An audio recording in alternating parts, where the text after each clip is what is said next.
right, let's talk contour.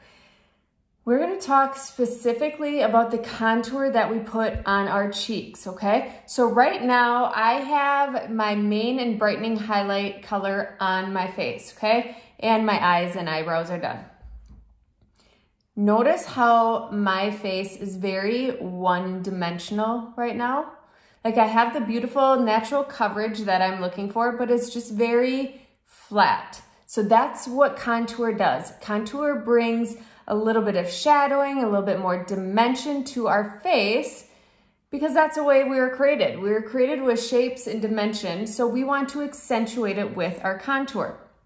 So contour, again, is bringing shadows. So we want, when we are looking at our cheekbone, we want to make sure that we accentuate our natural cheekbone. So I always tell women, take out 3 fingers and start feeling around on your face. You're gonna feel the top of your cheekbone and where it starts to kind of curve underneath, that bone right there. Where we wanna put it is right on top, right on that ridge. We don't wanna go below and we don't wanna go too much higher because we wanna accentuate our natural structure. So a lot of times there are graphics out there where you can see, okay, if I have a round face, I should have my contour a little bit more like this, or if I have a skinny face, more like this. What I always tell women, use your natural bone structure, mimic your own, okay? But I'm gonna show you the difference on 2 sides, on how you could screw up, if you wanna call it that, but just the difference that placement makes, okay?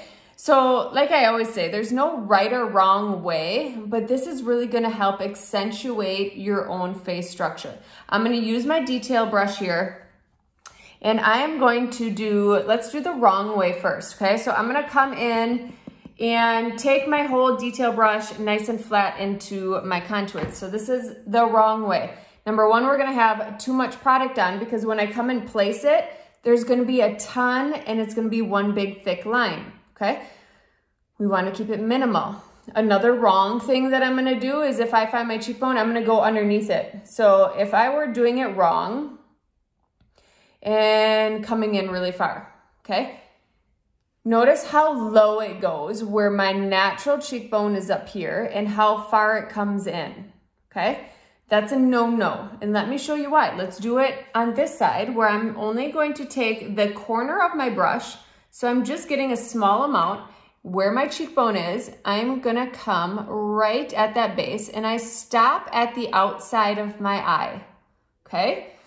Notice how much thinner it is. It's coming right back into my hairline versus something that is very thick and deeper over here. So let's blend out the wrong way now. So if I come in and I stipple and I start flicking it up just like I normally would on the other side, I want to show you the difference, okay? So here's my contour, okay? Now let's come in over here. Again, I'm going to stipple, staying on that line, I'm not coming underneath,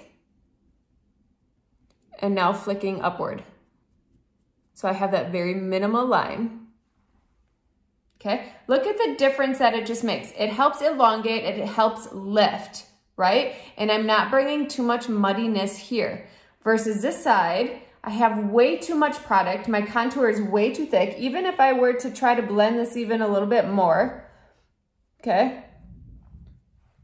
See how low it goes? It's not providing any dimension or lift to my face. It's just adding muddiness, okay? And if you come in too far, notice how it just shows more muddy. It looks a little bit more textured. Whereas when I stop at the outside of my eye, really we're just keeping that shadowing to the outside of my face, okay? Let's fix this up, okay? I'm just gonna come in with my blend brush. Here is the beautiful thing when it comes to cream makeup. If you happen to screw up, okay? Or if you happen to put too much on, or you come too low, you can come in with your other cream products and kind of clean it up, okay? So let's just take some of this away. We're gonna blend that out, okay, with our main color. And blend that out here, okay? There we go, we are fixed up, okay? So don't worry if that's what you did. You can always come in take another brush, blend it away, and it just comes back to life, okay? We'll fix this side right here. There we go. So that's my main pointer when it comes to your cheekbone. Find your actual cheekbone, that high spot. You're gonna just take that corner of the brush with the product, stamp it on in, so it's a small amount of contour. We're placing it right at that cheekbone area. You're pulling it right into your hairline, and you're gonna stop at the outside of your eye.